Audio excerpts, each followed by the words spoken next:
जीवन में तीन शब्दों का बड़ा ही महत्व है। उनमें से पहला शब्द है महाकाल, अर्थात कालों का भी काल, महाकाल। दूसरा शब्द है महाप्राण। महाप्राण का अर्थ इस प्रकृति के भीतर उपस्थित चैतन्यता, स्पंदन हम जिसे कह सकते हैं, और उसी का एक अंश प्रत्येक जीव के भीतर उपस्थित होता है। जड़ के भीतर उपस्थित भी है, चेतन के भीतर भी। और तीसरा शब्द है महामौन। महामौन से तात्पर्य परम शांति। तो तीन शब्द के विषय में हमने आपसे कहा, महाकाल, महामौन और महाप्राण। इन तीनों शब्दों की समझ और साधना योग स्वयं सेवकों की जीवन का आधार बने तो योग स्वयं सेवक का जीवन सार्थक हो सकेगा। योग स्वयं सेवक अर्थात जो स्वयं योग की साधना करने की जिज्ञासा रखता हो, योग जीवन जीने के लिए कटिबद्ध है, प्रतिबद्ध है।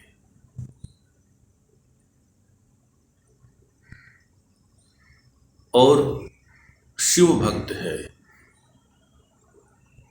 प्रत्येक क्षण, प्रत्येक कण में शिव का अनुभव करता है, वही योग स्वयं सेवक है। तो योग जीवनचर्या साधक संघ की आज की बैठक में उपस्थित योग स्वयं सेवक और उनके भीतर उपस्थित देवादिदेव महादेव की शिव चेतना को प्रणाम करके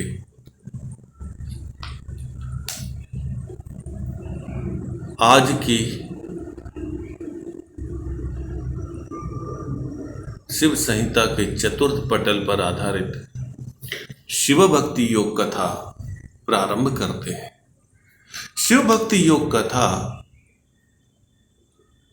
का आधार है जो देवादिदेव महादेव ने महादेवी से जो योग के विषय में कहा, जो योग का उपदेश दिया है, उस पर चिंतन मनन और साधना। देवादिदेव महादेव कहते हैं, आदौ पूरक योगेन स्वाधारे पूर्येन मनः गुदा मेढ़ांतरे योनिस्ता मां कुछ प्रवर्तते। पहले पूरक का विधान करें, अर्थात पहले पूरे शरीर में प्राणवायु भरें। आधार पद में वायु को मन सहित रख करके और गुदा में ढके जो योनि स्थान है, और उसको यत्न से आकुंचन करने में प्रवृत्त हो जाए। देवादिदेव महादेव कहते हैं कि पहले नासिका से, नाभि और नाभि से 6 इंच नीचे तक प्राणवायु को खींचे और खींच करके फिर गुदाद्वार का आकुंचन और फैलाव, सिकुड़न और फैलाव करने में प्रवृत्त हो जाए। आगे कहते हैं कि ब्रह्मा योनिगतम ध्यात्वा कामम कंदुक सन्निभम सूर्यकोटित प्रतीकाशाम चंद्रकोटित सुशीलतलम तस्योधैवतु शिखा सूक्ष्म चिद्रूपा परमा कला तया सहित महात्मानां नेकी भूतम विचिंतित। ब्रह्म योनि के मध्यम में काम पुष्प है, और काम बाण के समान कोट सूर्य के सदृश प्रकाश और कोटि चंद्रमा के समान शीतल कामदेव का ध्यान करे और ऊर्ध्व भाग में सूक्ष्म ज्योति शिखा चैतन्य स्वरूपा परमाशक्ति सहित एक परमात्मा का चिंतन करे। यह विधि है और विधि इस प्रकार है कि दोनों नासापुटों से लंबी गहरी नाभि तक श्वास भरिए और श्वास भरने के बाद उस श्वास को धीरे धीरे नाभि से नीचे 6 इंचों तक खींचने का प्रयास करें और उसके पश्चात गुदाद्वार को ऊपर खींचना और बाहर छोड़ने में प्रवृत्त हो जाए। वहां पर सूर्य के समान तेजस्वी ऊर्जा और चंद्र के समान शीतल भाव का अनुभव करें और फिर वहां से मेरुदंड के मध्य जो नाड़ी है उसमें ऊर्जा की प्रवाह का अनुभव करें और इस प्रवाह को अनुभव करने पर परम शक्ति और परमात्मा का आनंद अनुभव करें। आगे कहते हैं, गच्छति ब्रह्म मार्गेण लिंग त्रय क्रमेण वै सूर्यकोटि प्रतीकाशम चंद्रकोटि सुशीतलम अमृतम तदि स्वर्गस्थ परमानंद लक्षणम श्वेत रक्त तेज साढ़यम सुधाधार्य प्रवर्णिनम पीत्वा कुलामृतम दिव्यम पुनरेव विषेद कुलम। आगे देवादिदेव महादेव महादेवी से कहते हैं कि हे महादेवी, उसी ब्रह्मयोनि के जीव सुषुम्ना रंध्र द्वारा क्रम से स्थूल सूक्ष्म और कारण स्वरूप में मनुष्य प्रवेश करता है और स्वर्गस्थ अमृत परमानंद का लक्षण भी उसे अनुभूत होता है और इस प्रकार मनुष्य परम चेतना को उपलब्ध हो जाता है। कहने का तात्पर्य है कि यदि कोई मनुष्य नासापुटों से नाभि और नाभि से 6 इंच तक प्राणवायु को शरीर के भीतर सप्रयास खींचकर गुदाद्वार का आकुंचन और फैलाव करता है और करते करते फिर मेरुदंड के मध्य में सुषुम्ना नाड़ी का अनुभव प्राप्त करता है, ऐसा व्यक्ति परम आनंद को उपलब्ध हो जाता है। आगे कहते हैं, पुनरेव कुलम गच्छेन मात्र योगेन नान्यथा साच प्राण समाख्याता हस्मिस्त्रेन्द्रमयोदिता। फिर ब्रह्म योनि से प्राणायाम योग करके प्राण कुंडल में जाता है और ये सारी बातें देवादिदेव महादेव ने तंत्र योग में पूर्व कहा हुआ है। आगे कहते हैं, पुनः प्रलीयते तस्याम कालाग्न्यादि शिवात्मकम योनि मुद्रा पराह्योषा बंधस्ता प्रकृतिता तस्यास्त बंध मात्रेण तत्रास्ति यत्र साधेत। आगे कहते हैं कि तीसरे बार काल अग्नि दिशा शिवात्मक जीव प्रस्थान पूर्व के चंद्रमंडल में दिव्य अमृत का पान करके ब्रह्म योनि में लय हो जाता है। इसीलिए हे देवी, इस विद्या को योनि मुद्रा कहते हैं। केवल बंध मात्र से संसार में कोई असाध्य वस्तु नहीं है और बंध से मुक्त होना ही सिद्धि का सबसे पहला लक्षण है। आगे कहते हैं, छिन्न रूपास्त ये मंत्रा कीलिता स्तंभिताश्च ये दग्धा मंत्रा शिरोहीना मलिनास्तु तिरस्कृता मंदा बालस्था वृद्धा प्रौढ़ा यौवन गर्विता भेदिनो ब्रह्म संयुक्ता सप्ताहम मूर्छिताश्च अरिपक्षे स्थिता ये च निर्वीर्या सत्वर्जिता तथा सत्वेन हीनाश्च खंडिता शतधाकृता विद्यानेन च संयुक्ता प्रभवत्यचिरेण तु सिद्धि मोक्ष प्रदा सर्वे गुरु विनियोजिता यदुच्चरते योगी मंत्र रूपम शुभाशुभम तत्सिद्धिम समाप्नोति नोत योनि मुद्रा निबंधनात् दीक्ष इत्वा विधानेन अभिपिंच सहस्त्रदा ततो मंत्राधिकारा शर्तमेशा मुद्रा प्रकृतिता। देवादिदेव महादेव कहते हैं कि जो मंत्र छिन्न के स्वरूप है, कीलित है, स्तंभित है, जो मंत्र दग्ध है, शिरहीन है, मलिन है और जिनका अनादर है, मंद है, वे बाल है, वृद्ध है, प्रौढ़ है और यौन गर्वित है और भेदित है, भ्रम संयुक्त है, सप्ताह से मूर्छित है और शत्रु पक्ष में है, निर्वीर्य है, सत्वरहित है, खंडित है, इस विधि से युक्त होके साधन करने से शीघ्र प्रकल्प करके सिद्ध हो जाएगा। देवादिदेव महादेव कहते हैं कि इस जीवन में जो कुछ भी है उन सबसे मुक्त होने का सबसे सर्वप्रथम सुलभ उपाय है गुरु से शिक्षा और दीक्षा लेने के पश्चात ही मनुष्य योग की साधना का उत्तराधिकारी होता है और ऐसा करने से मनुष्य को जीवन में फल अवश्य मिलता है। और योनि मुद्रा के कथन में कहते हैं कि योनि मुद्रा का अभ्यास पढ़कर या सुनकर न करें। योनि मुद्रा के अभ्यास के लिए गुरु से दीक्षा लेकर के, शिक्षा लेकर के साधना करने से ही योनि मुद्रा सिद्ध होती है। आगे कहते हैं ब्रह्मा हत्या सहस्त्राणि त्रैलोक्यमापि घातयेत् नासो लिप्यत पापेन योनि मुद्रा बंधे। चाहे आपके पाप कितने ही हो जाए, लेकिन योनि मुद्रा के बंध मात्र से सारे पापों की मुक्ति संभव है। योनि मुद्रा का जो साधना करने के लिए गुरु की दीक्षा और शिक्षा लेकर ही करना चाहिए।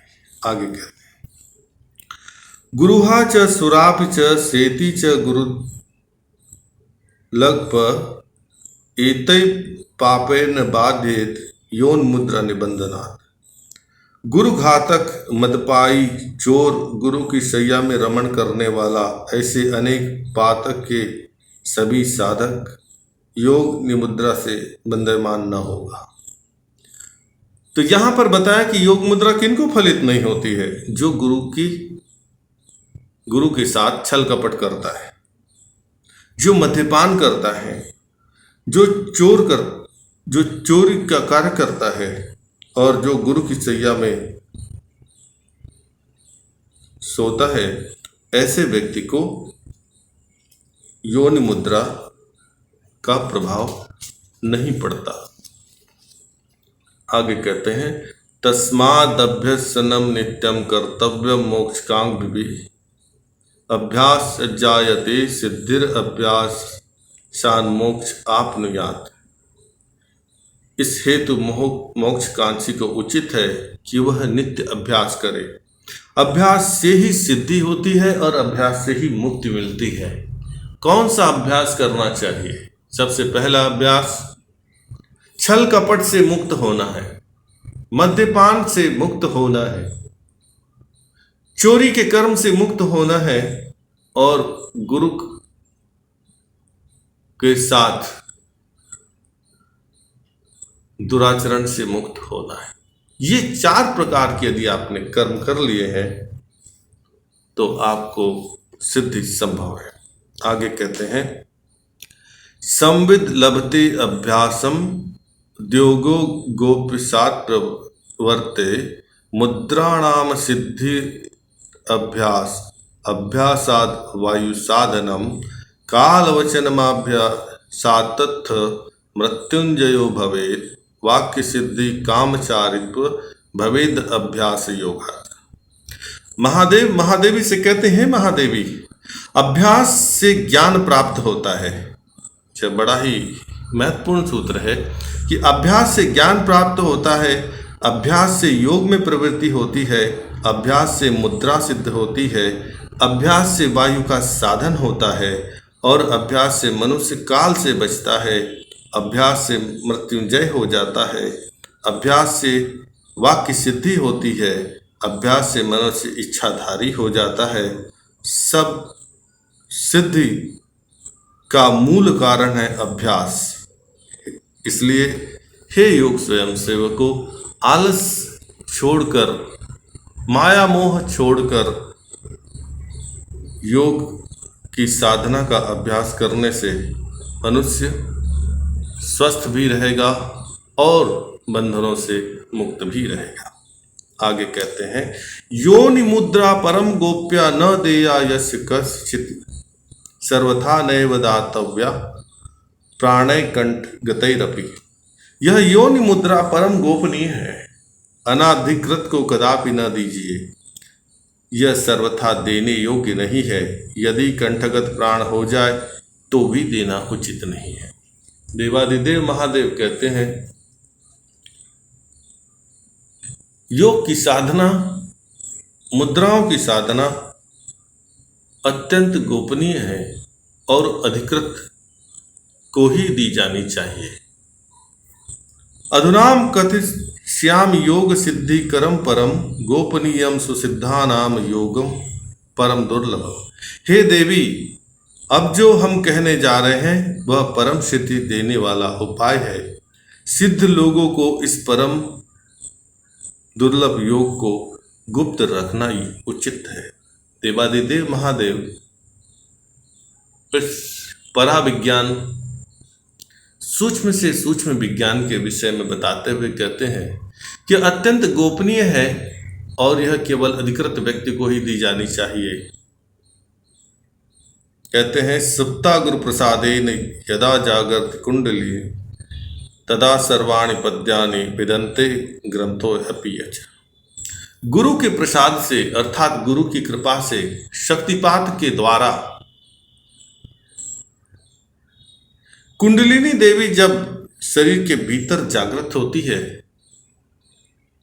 तो शरीर के सातों चक्र को भेद करके सुषुम्ना रंध्र द्वारा प्राणवायु का प्रवाह प्रारंभ हो जाता है और मनुष्य परम गति को प्राप्त कर सकता है। आगे कहते हैं, तस्मात् सर्व प्रयत्नेन प्रबोधयतु मीश्वर ब्रह्मानंद मुख्ये सुप्ता मुद्रा अभ्यासम समाचरेत। इस कारण से यत्न पूर्वक ब्रह्मरंध्र के मुख में जो कुछ ईश्वरीय कुंडलिनी शक्ति है उसको उठाने के लिए मुद्रा का अभ्यास करना उचित है। देवादिदेव महादेव शरीर के भीतर उपस्थित दिव्य चेतना के जागरण हेतु उपाय बताते हुए कहते हैं कि यह अत्यंत गोपनीय है, अधिकृत को ही देना चाहिए। गुरु से दीक्षा और शिक्षा लेकर के ही अभ्यास करना चाहिए और सबसे महत्वपूर्ण, गुरु से छल कपट न करना, चोरी न करना, मद्यपान न करना, पर स्त्री पुरुष गमन न करना और गुरु की सैया का उपयोग न करना, इन बातों का ध्यान रखते हुए कुंडलिनी जागरण का अभ्यास करना चाहिए। आगे कहते हैं, महामुद्रा महाबंधो महावेदास खेचरी जलंधरो मूलबंधो विपरीत कृतिस्थिता उड्डानम चैव वज्रोली तस्मै शक्ति चालनम इदम ही मुद्रा दशकम मुद्राणामुत्तम।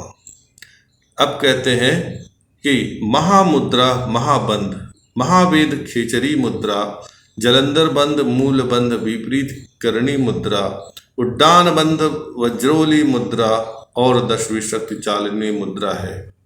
यह दशों मुद्रा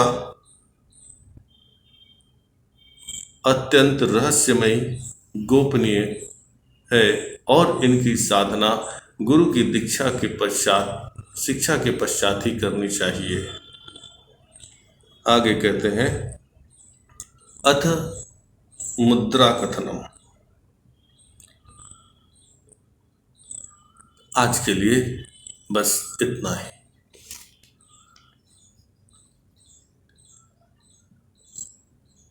शिव संहिता की आज की कथा में आपने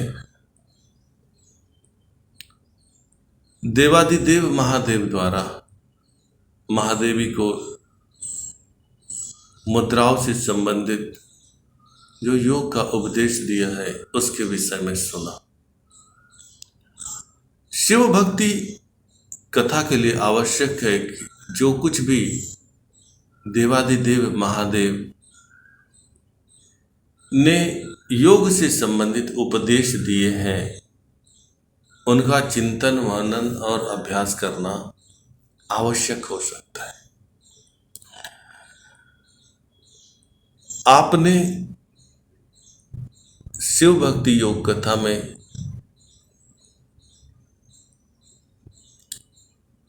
योनि मुद्रा के साथ मुद्रा और बंधों के विषय में सुना। इसके लिए मैं आपके हृदय और मस्तिष्क का ऋणी हूं। मेरे इस कथा के दौरान किसी शब्द दोष, उच्चारण दोष, अर्थ दोष हुआ हो जिससे आपके हृदय और मस्तिष्क को आघात पहुंचा हो, उसके लिए मैं आपके भीतर उपस्थित शिव चेतना से क्षमा की याचना करता हूं। अर्थ, शब्द, व्यर्थ, दोष सब को भूल करके केवल एक ही बात स्मरण रखनी है कि शिव क्या कहना चाहते हैं और आपको करना क्या है।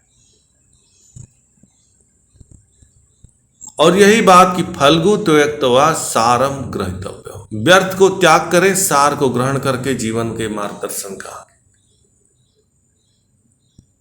यही जीवन में सफलता का सूत्र है। मेरे शब्दों पर निर्णय लेने की जल्दी मत कीजिए। जो कुछ आपने सुना उसको केवल आधार मान करके आप स्वयं की साधना करें, जीवन में सफल हुए। इसी मनोकामना के साथ आज का सत्र यहीं समाप्त करते हैं। और सबसे महत्वपूर्ण बात, महामृत्युंजय मंत्र प्रत्येक योग स्वयं सेवक के लिए, शिव भक्त के लिए अत्यंत ही लाभकारी है। आओ महामृत्युंजय मंत्र जप करें। ओम नमः शिवाय।